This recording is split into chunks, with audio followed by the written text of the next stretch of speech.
감사합니다. 귀한 찬양. 들으니까 힘이 나고 좋습니다.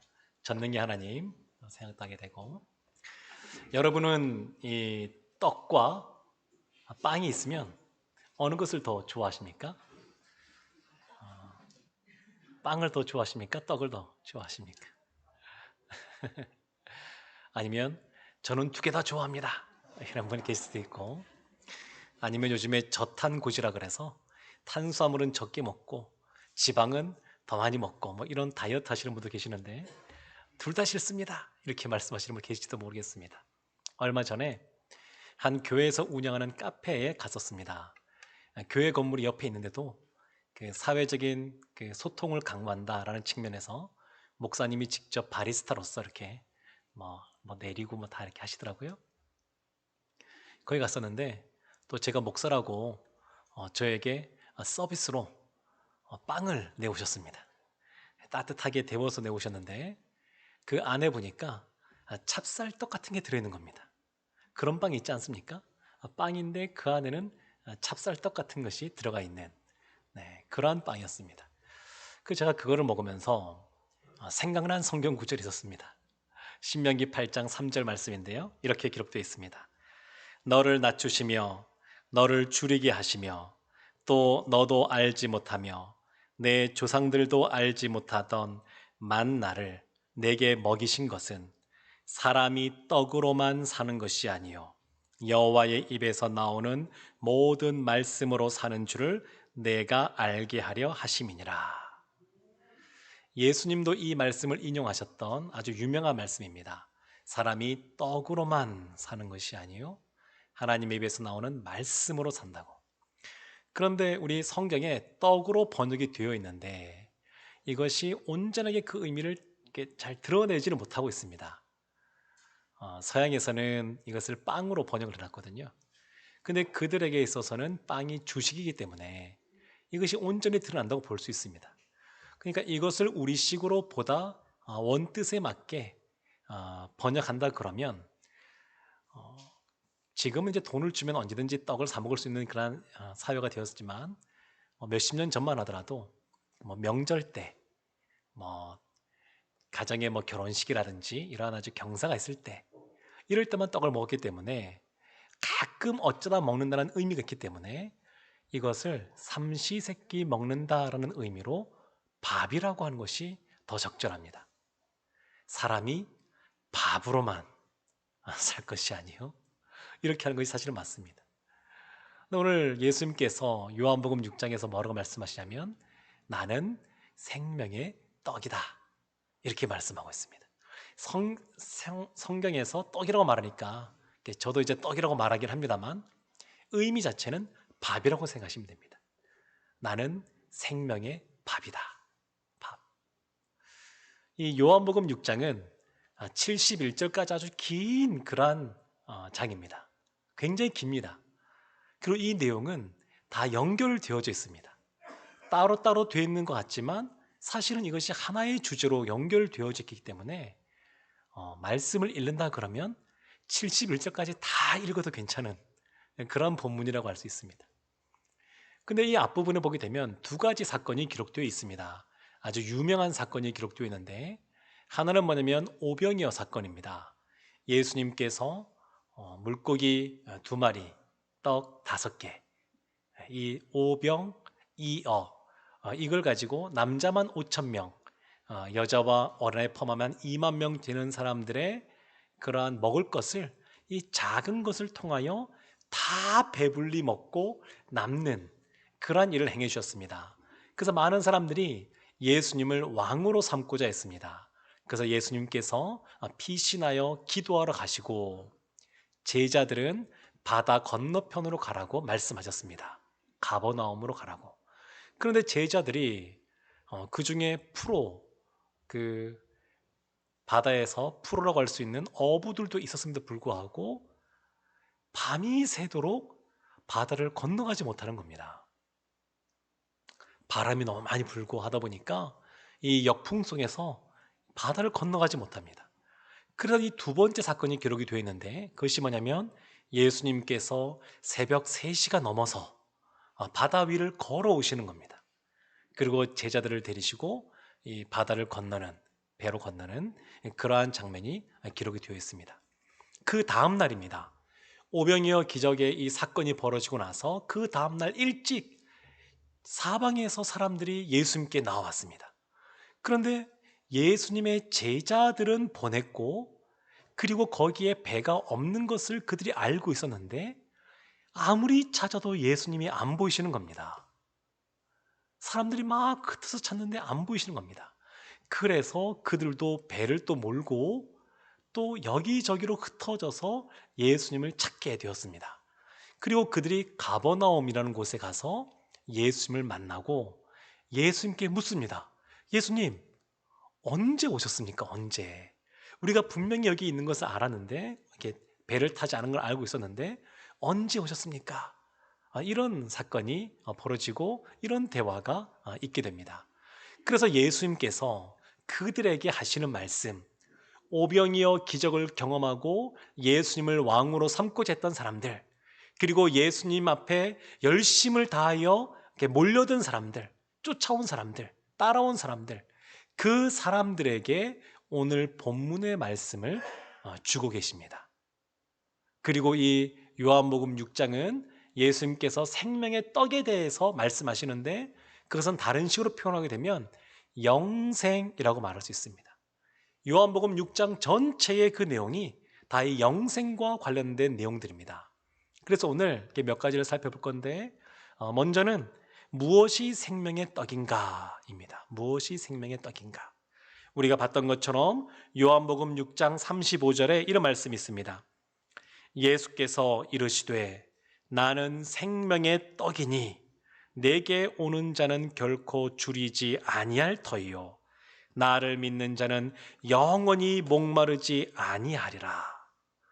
나는 생명의 떡이라고 분명하게 말씀하셨습니다. 예수님의 자기 선언, 예수님의 자기 계시, 나는 생명의 떡이다. 생명의 떡이다. 요한복음 4장에 보게 되면 이런 말씀이 있습니다. 마침 유대인의 명절인 유월절이 가까운지라. 성경을 볼 때 그 본문이 있으면 그 앞뒤의 어떤 사건들과 연결시키는 것이 굉장히 자연스러운데, 예수님께서 나는 생명의 떡이다 라고 말씀하시는데, 이것은 그 앞에 나오는 사건인 오병이어 사건과 아주 긴밀하게 연결되어 있습니다.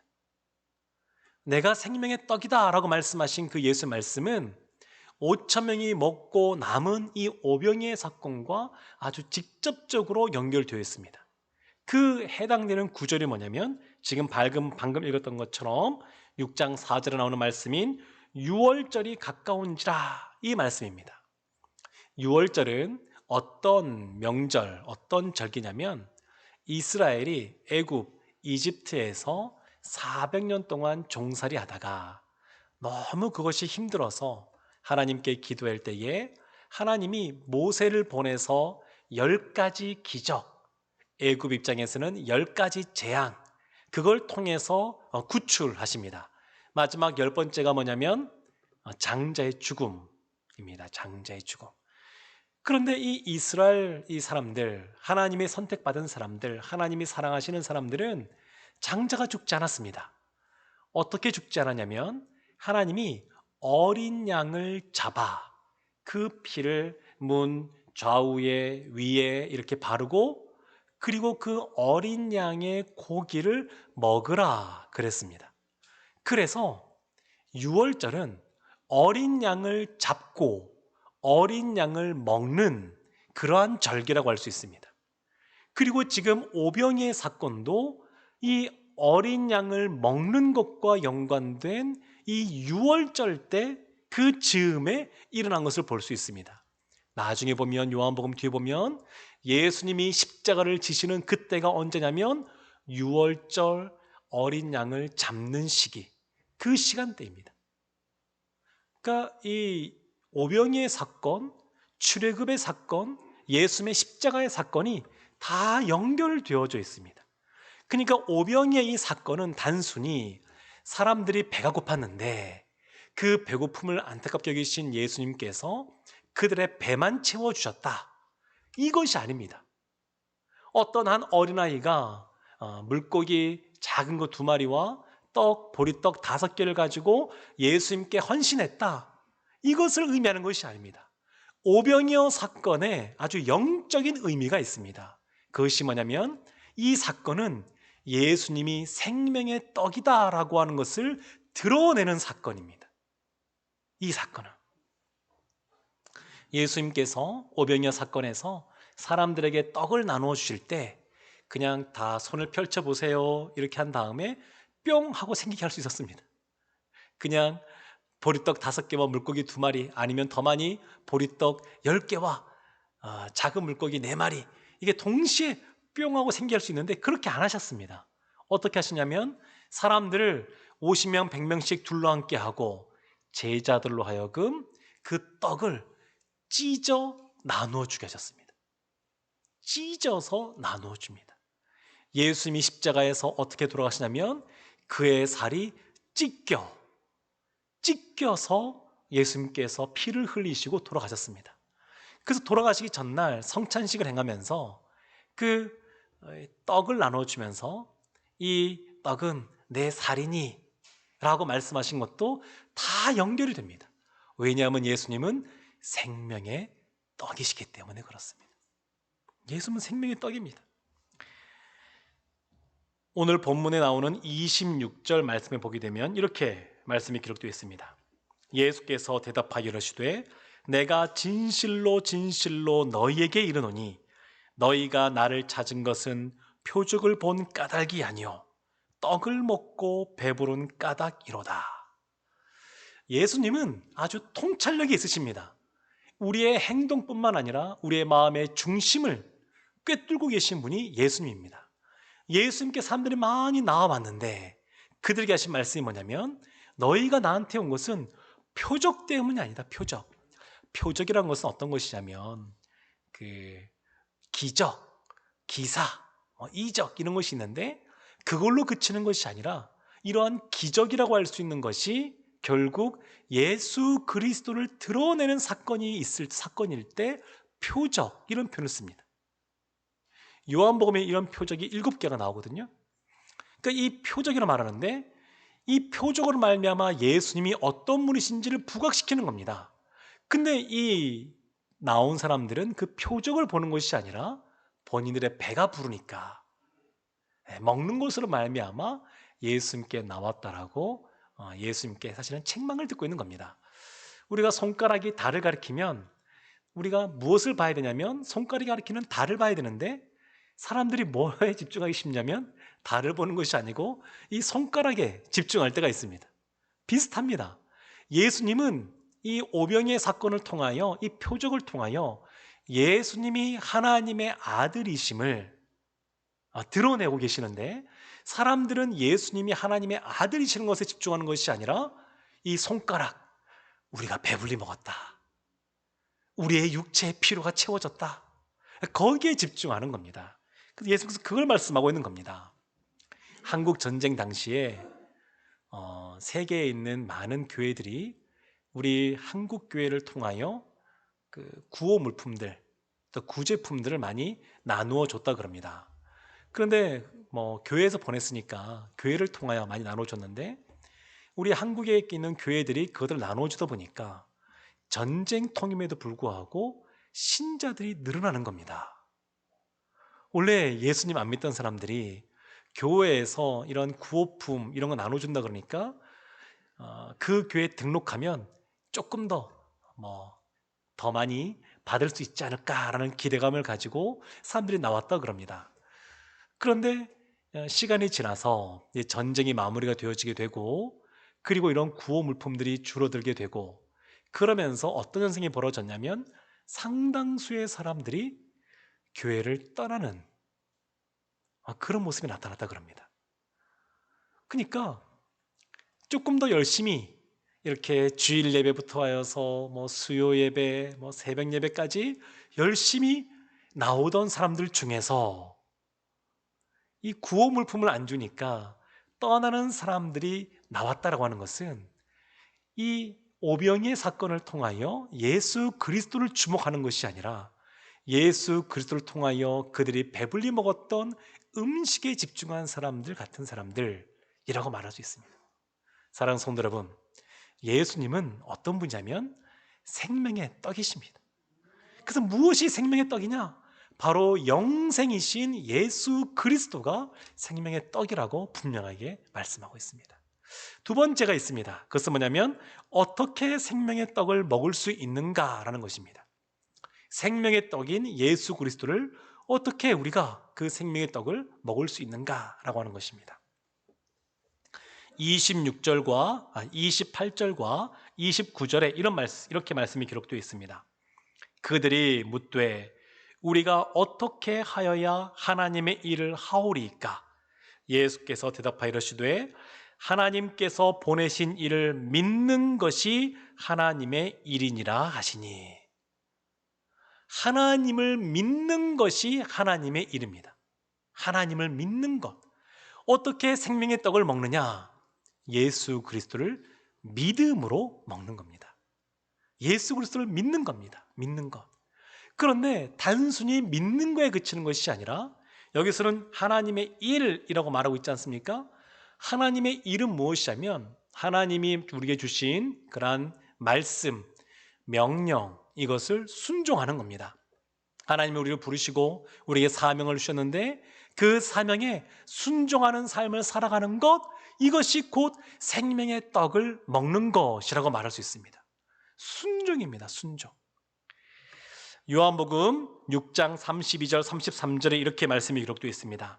예수께서 이르시되 내가 진실로 진실로 너희에게 이르노니 모세가 너희에게 하늘로부터 떡을 준 것이 아니라 내 아버지께서 너희에게 하늘로부터 참 떡을 주시나니 하나님의 떡은 하늘에서 내려 세상에 생명을 주는 것이니라. 예수님께 몰려든 사람들이 예수님께 이렇게 말한 겁니다. 예수님, 모세는 광야에서 40년 동안이나 하루도 빠지지 않고 40년 동안이나 만나를 주었습니다. 그때 먹었던 인원은 장정만 60만 명, 아이들과 또 여인들까지 포함하면 200만 명 되는 사람들이 무려 40년 동안 먹었습니다. 그런데 어제 예수님께서 우리에게 남자만 5천 명, 다 포함하면 한 2만 명, 단 한 끼만 우리가 먹게 하셨습니다. 그래서 아직 이것만 봐서는 예수님을 믿기가 좀 어려움이 좀 있습니다. 그러니까 표적을 더 보여주십시오. 이렇게 요청한 겁니다. 이들의 예수님께 나와서 요청한 것이 그겁니다. 모세에 비교하니까 광야 시대 때를 비교해 보니까 좀 뭔가 부족합니다. 그러니까 우리에게 표적을 더 보여주십시오. 이렇게 요청했습니다. 거기에 예수님께서 하신 말씀이 뭐냐면 첫째, 모세가 준 것이 아니다. 그렇게 말씀하셨습니다. 모세가 준 것이 아니고 하나님이 준 것이라고 말씀하고 있습니다. 하나님이. 우리에게 필요한 것들 하나님이 주신 것이라고. 그래서 이 만나를 뭐라고 말하냐면 생명의 떡이신 예수 그리스도를 예표하는 것이다. 미리 보여주는 것이다. 이렇게 말을 합니다. 만나는 왜 그 만나 주시는 걸 통하여 신명기에서 사람이 떡으로만 살아가는 것이 아니라 하나님의 입에서 나오는 하나님의 말씀으로 살아가는 것을 드러내는 것이냐면 곧 이 만나가 생명의 떡이신 예수 그리스도를 의미하기 때문에 그렇습니다. 그러니까 예수 그리스도 안에서야 우리가 그것을 먹을 수 있고 또 진정한 삶을 살아갈 수가 있습니다. 사랑하는 성도 여러분, 우리도 어느 순간 눈에 보이는 표적만 쫓아가는 삶을 살아가게 되면 그 안에 표적을 통하여 드러내시는 하나님을 집중하지 않고 그 눈에 보이는 것에만 집중하다 보게 되면 이와 같은 우를 범할 수가 있습니다. 눈에 보이는 것을 추구하는 사람은 또 다른 눈에 보이는 것만을 추구합니다. 그러나 하나님은 그렇지가 않으십니다.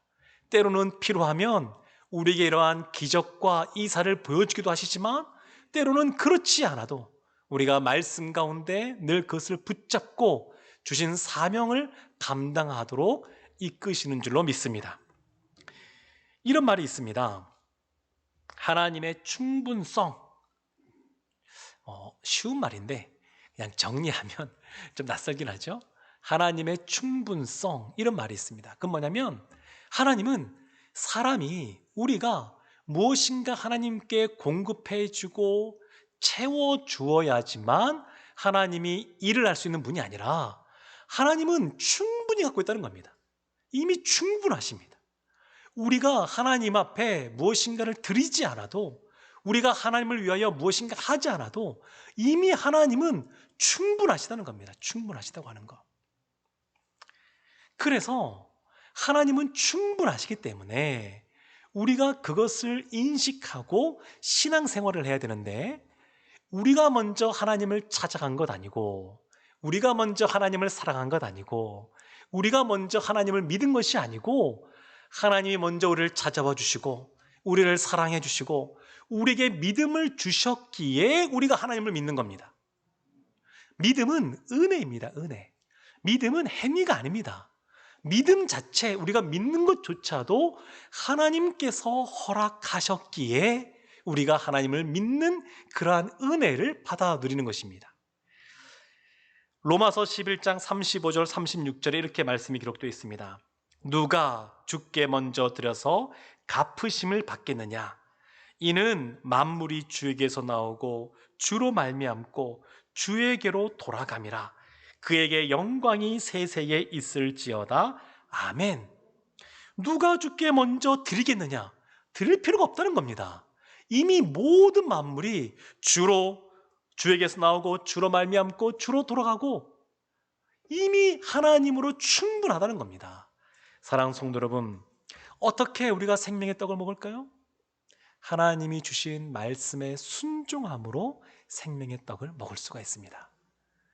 그런데 우리가 이것을 먹고 하나님의 말씀에 순종한다 그래서 우리 때문에 하나님이 온전히 된다, 이런 것이 아니라 하나님께서 우리를 사랑하시사 우리에게 사명을 주신 것입니다. 사명을 주신 것. 그래서 세 번째가 이것입니다. 세 번째는 이미 생명의 떡을 먹은 우리는 무엇을 하면 되는가라는 것입니다. 이미 우리는 생명의 떡을 먹고 구원받아 영생을 다 약속받은 사람인 줄로 믿습니다. 이런 우리가 살아야 될 것이 있습니다. 우리는 무엇을 하면 되는가? 요한복음 6장 57절에 이런 말씀이 있습니다. 살아계신 아버지께서 나를 보내심에 내가 아버지로 말미암아 사는 것 같이 나를 먹는 그 사람도 나로 말미암아 살리라. 나를 먹는 그 사람도 나로 말미암아 살리라. 우리가 어떻게 살아가느냐? 예수 그리스도로 살아가는 줄로 믿습니다. 우리는 예수로 살아가는 사람들입니다. 예수로. 우린 예수님과 더불어 살아가는 사람들입니다.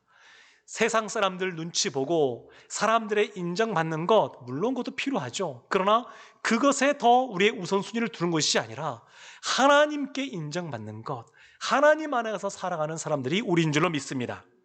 오병이어 사건을 보게 되면 왜 예수님께서 이 작은 물고기 2마리 그리고 작은 떡 5개, 이것을 왜 사용하셨을까? 예수님은 능력 있는 분이시거든요. 없어도 뿅 하고 다 나타나게 할 수 있습니다. 배부르게 할 수 있습니다.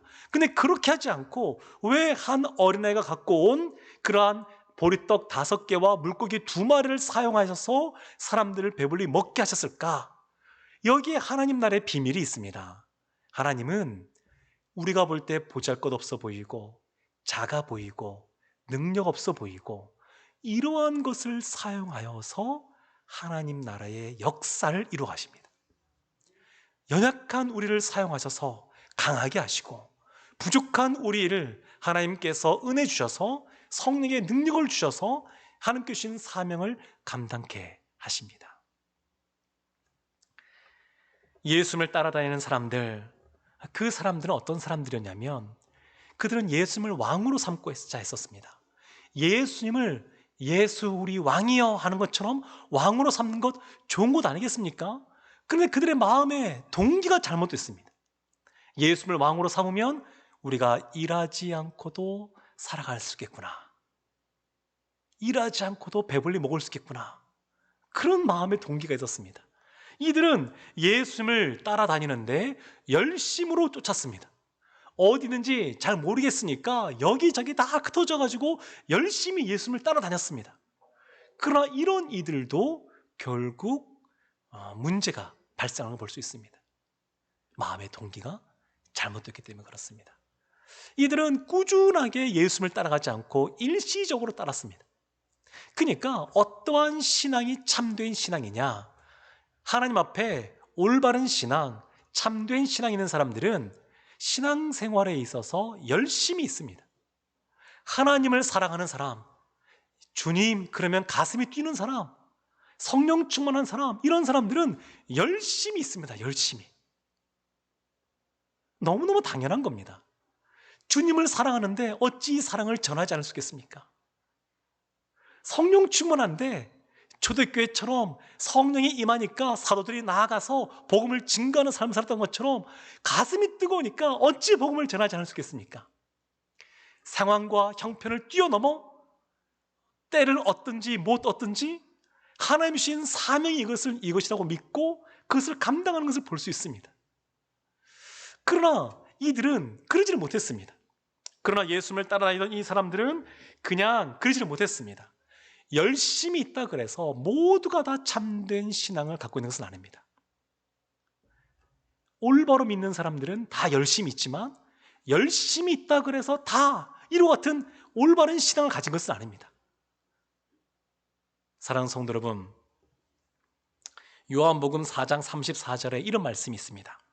예수께서 이르시되 나의 양식은 나를 보내신 이의 뜻을 행하며 그의 일을 온전히 이루는 이것이니라. 예수님이 하신 말씀입니다. 나에게 양식이 있다. 나에게 에너지의 원천이 있다. 내가 힘을 얻는 것이 있다.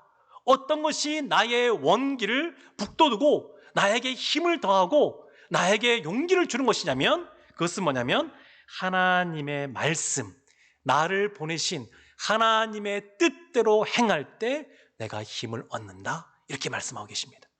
사랑하는 성도 여러분, 어떠할 때에 우리가 힘을 얻냐면 예수님의 말씀에 순종할 때에 힘을 얻습니다. 언제 우리가 이 세상을 살아갈 때 당당하게 힘있게 승승장구하는 삶을 살아가냐면 하나님의 말씀이 주어졌을 때에, 하나님이 주신 사명을 감당할 때에 그렇게 힘있게 살아갈 수 있는 줄로 믿습니다. 연말이 되면 많은 분들이 그러진 않겠고 몇몇 분들이 그렇게 생각할지도 모르겠습니다. 이제 나의 섬김은 여기로 끝났어, 족하지. 은퇴하시는 분들 이제 만 70세가 지났으니까 족하다 생각할지도 모르겠습니다. 그러나 하나님이 주신 사명은 주님께서 부르시는 그날까지 끝나지 않습니다. 모세가 하나님부터 부름받아서 언제까지 쓰임받았냐면 죽는 그 순간까지 120세가 되어서 눈이 쇠하지도 않고 강건하고 끝까지 그가 그의 사명을 감당한 것을 볼 수 있습니다.